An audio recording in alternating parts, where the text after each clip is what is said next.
Hi everyone, welcome back to another episode of Goodhue LA. Thank you so much for tuning in, and as always, be sure to click subscribe so that you never miss an episode.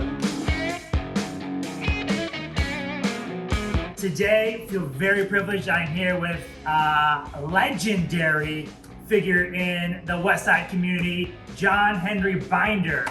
Actually, when I first moved here in 2014, I worked with John at a place called Venice Beach in Venice, staple, iconic family-owned restaurant over 30 years. Shout out to James and Danny.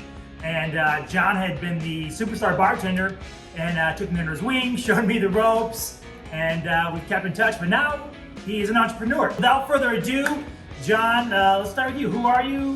Where are you from? What's the story? No, I'm a byproduct of a bi-coastal family, New York City and LA. And John Henry Binder. I grew up a little bit of time, my first 12 years in New York City, and then LA, California. I started bartending, and I spent a lot of years behind the bar, and then had an idea that I wanted to maybe start my own brand, and that's kind of that's how I got where we're at. Yeah. That's amazing. Yeah, there's an old saying in LA that you're an actor at which restaurant? So there's a great industry to be in to make your dreams come alive for sure. And entrepreneurs in this beer in the town, and bartenders, I feel like naturally in sales, no doubt.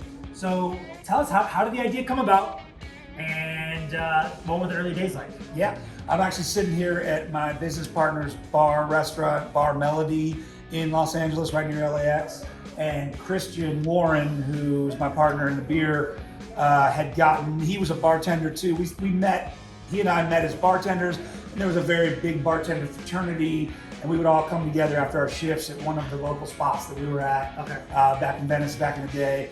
And Christian and I just hit it off, and we developed a friendship. Christian and I worked together then at Venice Beach for a brief period of time, and after one of the shifts, we were talking about how we loved Venice Beach and we loved Venice, California. That's why we all lived there and worked there. And we were like, man, it needs to have its own brewery, it needs to have its own beer.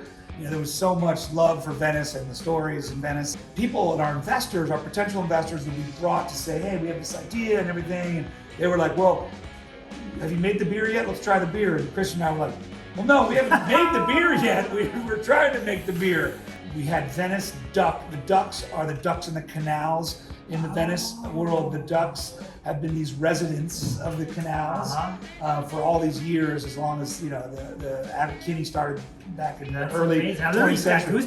So we love that mascot and that element, and it was gender friendly, it was gender neutral, it was like a duck. Who doesn't like a duck? So we decided to do that, and then we decided to also really kind of memorialize, Dogtown was this terminology that came out in the 70s with the skaters and the Dogtown skating team, and I knew some of those guys and the generation after those guys, and that really, Venice was known for this groundbreaking style of skating, and then it lent itself into the surfing that those guys used to do down there too, and we just thought, shit, let's rep that, like Dogtown, So, I love it. So Dogtown became our IPA, and that was our flagship offering. Great IPA, by the way. I've been drinking it for a long time. And, and then we did a couple other styles behind that, and then this is our newest venture, which is a hard seltzer.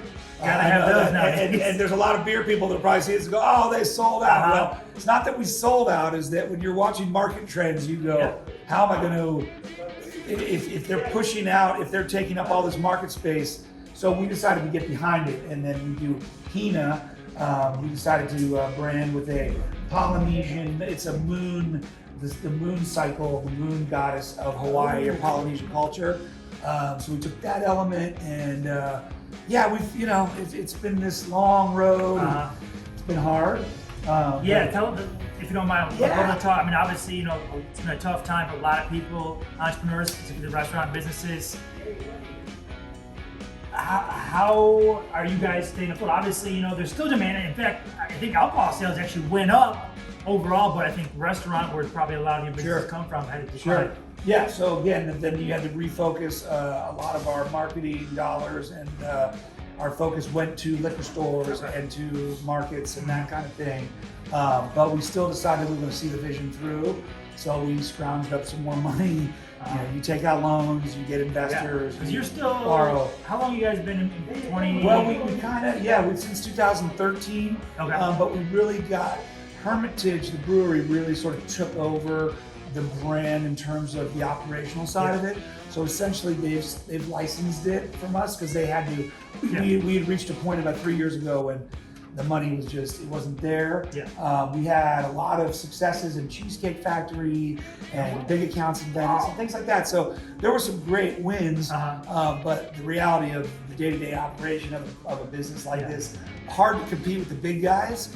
And the big guys, which is why the craft movement in beer exploded, was that people didn't want to identify with their dad or their grandfather's beer. So craft became this cool way to align. It's like a rebellion. It was a rebellion, and it was also, let's localize it. Let's get behind, people that are thinking more like us or outside the box or whatever. And let's be real, it's real beer with real ingredients and all this process hidden. Absolutely, and that's the mass production. So exactly, macro, when you're making something that's really large, there's a lot of shortcuts that they take to kind of get taste, to be as specific as it can be for what they want.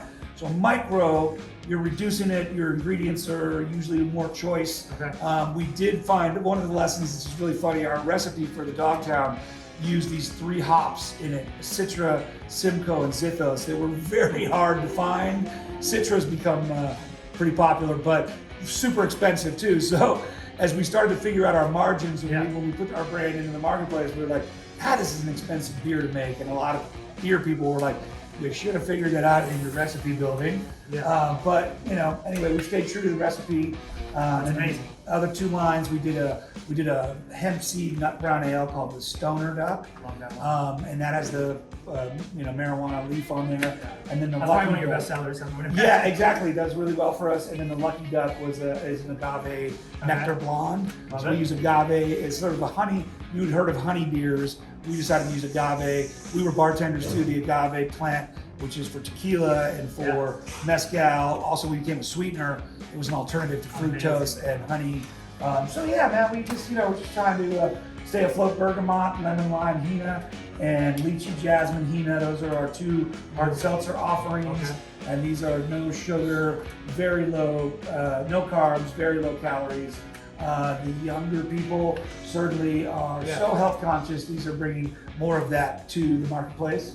So that's our lineup, man. That's awesome. So talk about how do you acquire customers? Because if you're going to bars, you're local, you have local stories, origins, you're small batch. What is the pitch? I mean, for me, if someone came to me, I'd be like, done for sure. How do you go to stores? Obviously, they probably taste it. What does that process look like? We have a sales force behind it with our distributor, and so those guys are on the front. Those guys and girls on the front lines going in, pitching the local angle, pitching the quality of the juice, and I see Joe's very active in this world. The social media world is very big for your brand on Instagram and Facebook. Just staying in people's worlds and in their minds as they scroll through their phones. And I feel like if you started back then, most businesses don't last past the 10-year mark. You're almost there, and I think now that stuff's opening back up, and probably more now than ever, people want to buy and support local. The future's probably looking bright. On that note, just a couple more questions. Where do you see you guys in the next 3 to 5 years? Are you gonna expand? Are you outside of LA or? Yeah, we actually are outside of LA. We're in Southern California. We were in Northern California for a period of time, maybe 5 years ago, but we decided to just concentrate in the LA marketplace or the Southern Cal marketplace. The dream originally had been to have a standalone brewery with a tasting room. I think that's always there, that vision, and then we'll navigate through post-pandemic or post-COVID, hopefully, which is where we're headed towards. But that would be great. But our partnership with Hermitage is in place and it's great. We had looked at doing just a small tasting room somewhere, but again, Melody Bar has always been our sort of like our tasting room. Been on the draft line up there. So you got 3 or 4 up there. 3 there, the Stoner, Lucky, and the Dogtown over there. Man, but that would be for the future too. We have 2 more flavors of the hard seltzer that we can get into. There's a yuzu ginger and then a rose pistachio. Where can we find your stuff? We're actually we're all through the local LA marketplace, but like I said, as the restaurants start to open back up, but we're in a lot of mom and pop shops. Yeah, you can always reach out to us.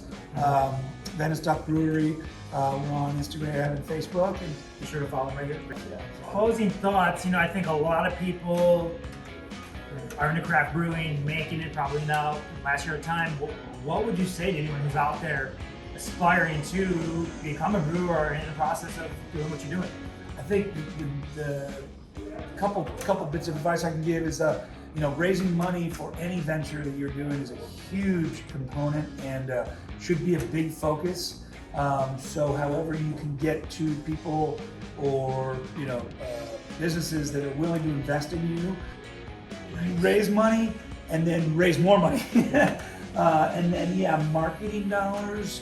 Certainly, I don't know that we marketed very just local at the beginning, and it was very word of mouth and that was cool, and that was craft, and that was really the start of this whole thing. But man, it's hard when you're competing against those big guys that have so much money to throw at marketing and all of that. But boy, what a time, and it's I've watched Joe on his social media feeds and platforms and stuff. Building your brand is a lot of just like hustle. Yeah. Try to get it out there, get exposure. If you can tie in some people. I used to like to, when I was at Venice Beach, I would have, there was an actor, Jeffrey Wright, or there was a football player, or there was a great UFC fighter, Chuck Liddell. I would have them hold a pint of my beer, and I'd be like, yes. And then we could social media that and just try to, get into their feeds and into their network and take opportunities to present your brand and be in their feed or be in their, their world, which is so massive. That'll help, So I don't know. Awesome. It's been quite an experience. Awesome. Really appreciate it. Be sure to check out the products, Venice Duck. Be sure to follow them here on social media. Go buy the products, support local. John Henry Bonder, such a pleasure, man. Thank you for your time. You're the man, Joe. Cheers, brother. Great to see you, brother. Likewise. Awesome.